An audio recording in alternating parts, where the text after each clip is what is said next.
નમસ્કાર, જેતપુર લાઈવ ન્યૂઝમાં આપનું સ્વાગત છે. હું ગિરીશ આજવા. અત્યારે આપણે વાત કરવા જઈ રહ્યા છીએ જેતપુર નવાગઢ નગરપાલિકા, કે જેમને કોઈ જ નિયમો લાગુ પડતા નથી. જેતપુર નવાગઢ નગરપાલિકાના જે અધિકારીઓ છે અને જે પદાધિકારીઓ છે તેમને કોઈ જ નિયમ લાગુ પડતા નથી. તેમનું હું એક ખાસ તમને ઉદાહરણ બતાવીશ. આ જે મારી પાછળ તમે જોઈ શકો છો કે Shri Vallabh Patel cooperative housing society એક ખાનગી સોસાયટી છે. ત્યાં નગરપાલિકા દ્વારા લાખોના ખર્ચે જે લોકો ટેક્સ ભરે છે, જેતપુરના આમ આદમી ટેક્સ ભરે છે, આ પ્રાઇવેટ જે સોસાયટી છે તેમાં લાખોના ખર્ચે રોડ રસ્તા બનાવવામાં આવે છે પ્રાઇવેટ સોસાયટીમાં, કે જે સોસાયટીમાં જે મુખ્ય પ્રવેશ માર્ગ છે તે આ સોસાયટીએ બંધ કરી દીધેલ છે. હું તમને લાઈવ દ્રશ્ય બતાવી શકીશ જેતપુર લાઈવ ન્યૂઝના માધ્યમથી. અને અમને એવું જાણવા મળેલ છે કે આ જે સોસાયટી છે તેના રોડ રસ્તા નગરપાલિકાને સોંપવામાં નથી આવ્યા, કોઈ ઠરાવ કરવામાં નથી આવ્યા. તો આ લાખોના ખર્ચે જે લોકો ટેક્સ ભરે છે, લાખોના ખર્ચે જે આ રોડ રસ્તા છે તે આ પ્રાઇવેટ સોસાયટીમાં કોના કહેવાથી બનાવવામાં આવે છે. તમને હું લાઈવ દ્રશ્ય અત્યારે બતાવીશ. આ જેતપુર ની જે પ્રાઇવેટ સોસાયટી છે, પ્રાઇવેટ સોસાયટીમાં લાખોના ખર્ચે રોડ રસ્તા બનાવવામાં આવે છે, કે જે પ્રાઇવેટ સોસાયટીએ તમે સામે જોઈ શકો છો કે જે મુખ્ય પ્રવેશ દ્વાર છે એક જ છે. બાકી બધા સોસાયટીમાં જે આજુબાજુની જે સોસાયટી પડતી હોય તેમના રસ્તા બ્લોક કરી દીધા, એટલે કે દિવાલ કરી દીધી છે.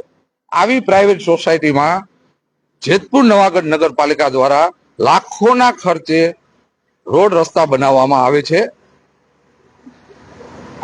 અને સોસાયટીમાં રોડ રસ્તા નગરપાલિકા બનાવે પણ ખરી, પણ કઈ રીતે કે સોસાયટીના અમુક નિયમ હોય કે સોસાયટી જે કોમન પ્લોટ હોય, રોડ રસ્તા નગરપાલિકાને સુપ્રત કરવા પડે.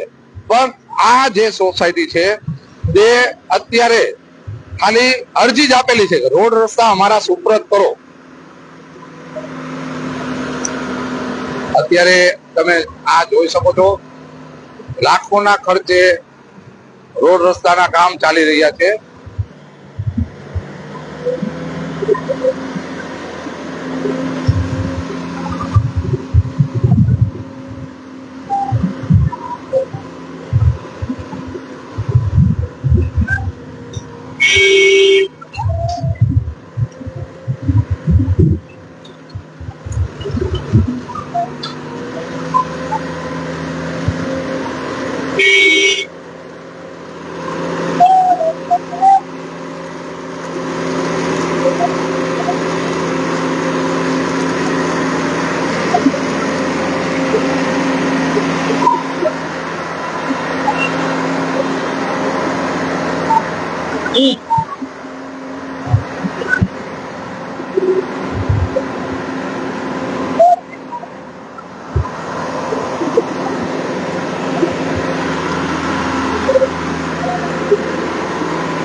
અત્યારે મિત્રો આ જે કામ ચાલી રહ્યું છે જેતપુર નવાગઢ નગરપાલિકા દ્વારા, આ જે પ્રાઇવેટ સોસાયટી છે તેમાં રોડ રસ્તાના લાખોના ખર્ચે રોડ રસ્તા બનાવવામાં આવે છે.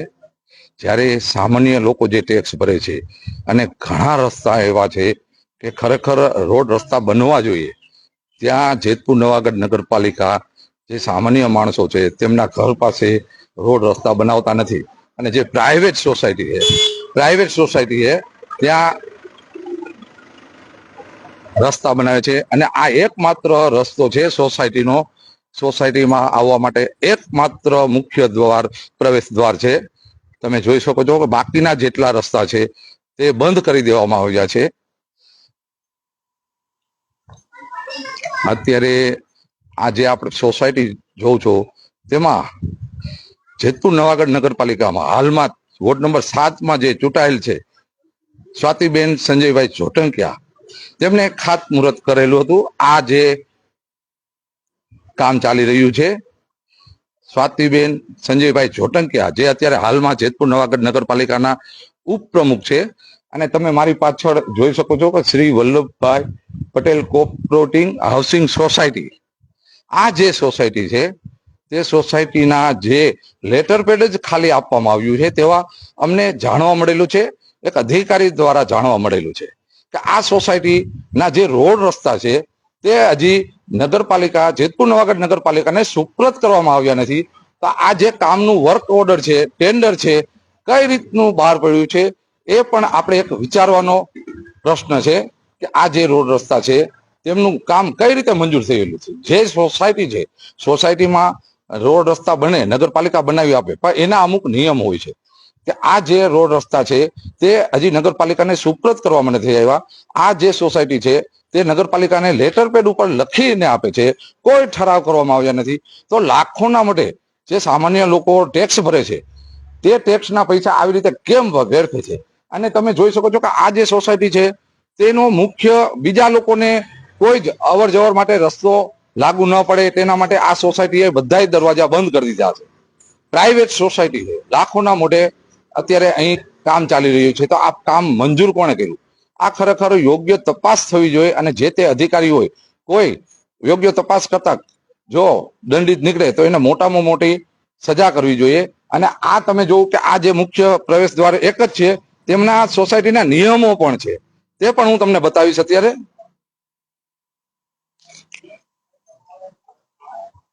તમે જોઈ શકો છો કે આ સોસાયટીમાં તમારે પ્રવેશવું હોય તો આ સોસાયટીના નિયમો છે. અને તમે જોઈ શકો છો કે સોસાયટીના નિયમોનો જે બોર્ડ મારેલું છે તે પણ તમે જોઈ શકો છો. અને આ જે સોસાયટીની સ્થાપના છે 1976માં કરેલી છે, તે આપણે નથી કહેતા, આ જે બોર્ડમાં લખેલું છે Shri Vallabhbhai Patel cooperative housing society, સ્થાપના 1976. અને આ જે કામ છે તેનું ખાતમુહૂર્ત આપણે જેતપુર નવાગઢ નગરપાલિકાના અત્યારે ઉપપ્રમુખ જે બનેલા છે, મહિલા ઉપપ્રમુખ સ્વાતિબેન સંજયભાઈ જોટંકિયાના હસ્તે કરવામાં આવ્યું હતું 8 એપ્રિલના દિવસે. અત્યારે તમે આ દ્રશ્ય છે અને જે નાના નાના લોકોના ખરેખર જે જગ્યાએ ખરેખર રોડ રસ્તાની જરૂર છે ત્યાં નગરપાલિકા રોડ રસ્તા બનાવતા નથી. અને આ જે કામ છે કોઈ જ આયોજન વગર, કોઈ જ જે સોસાયટી કાગળ ઉપર હજી સુપ્રત થયેલ નથી રોડ રસ્તા, તો એનું કામ અહીંયા કઈ રીતે ચાલુ રહ્યું છે. ઉચ્ચ અધિકારીએ ખરેખર આની તપાસ કરવી જોઈએ. યોગ્ય તપાસના આધારે કોઈ અધિકારી આમાં દંડિત થાય તો એને યોગ્ય કાર્યવાહીને આધારે દંડ પણ કરવો જોઈએ. તમે જોઈ શકો છો કે આ મેં અગાઉ તમને જણાવ્યું છે કે આ જે સોસાયટી છે 1976માં સ્થાપના થયેલ છે.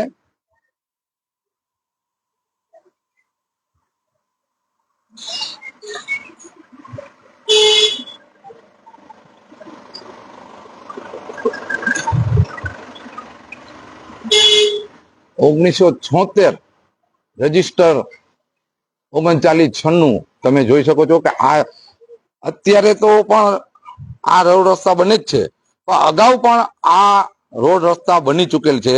તો આ જે ખર્ચ નગરપાલિકા દ્વારા કરવામાં આવે છે એ ખર્ચનો હિસાબ કોણ માંગશે? આપણે આવનારા સમયોમાં જોવાનું રહેશે કે આ જે કામ ચાલી રહ્યું છે જેતપુર નવાગઢ નગરપાલિકાના ઉપપ્રમુખે ખાતમુહૂર્ત કરેલું છે.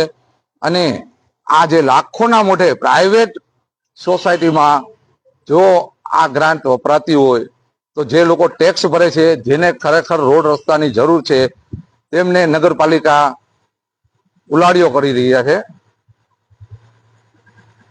તો આ જે વિડીયો, જે લોકોના ઘર પાસે રોડ રસ્તા નથી તે લોકો નગરપાલિકાને પ્રશ્ન પૂછશે કે કેમ? તે પણ એક પ્રશ્ન છે. યોગ્ય તપાસ થશે કે કેમ, આવા ઘણા પ્રશ્ન છે. આ જે કામ છે એ કામ કોણે મંજૂર કર્યું? જે સોસાયટીના રોડ રસ્તા એક અધિકારીએ અમને જણાવેલ છે કે આ રોડ રસ્તાની જે સોસાયટીના અમને લેટર પેડ ઉપર ખાલી લખાણ જ આવેલું, ઠરાવ કરેલ નથી. તો આ રોડ રસ્તા લાખોના મોઢે જેતપુર નવાગઢ નગરપાલિકાના ઉપપ્રમુખ જે સ્વાતિબેન જોટંકિયા છે તેને મુહૂર્ત પણ કરેલું છે. તો આ રાજકીય વર્ગ છે કે શું છે? એક યોગ્ય તપાસ થશે કે કેમ તેવી પણ માંગ લોકોની છે. આવનારા સમયોમાં આપણે જોવાનું રહેશે કે આ જે રોડ રસ્તામાં જે લાખો રૂપિયા વાપરવામાં આવે છે તેનું શું થશે. આવનારા સમયોમાં જ આપણે જોવાનું રહેશે. હું ગિરીશ આજરા, જેતપુર લાઈવ ન્યૂઝ. જય ભારત મિત્રો.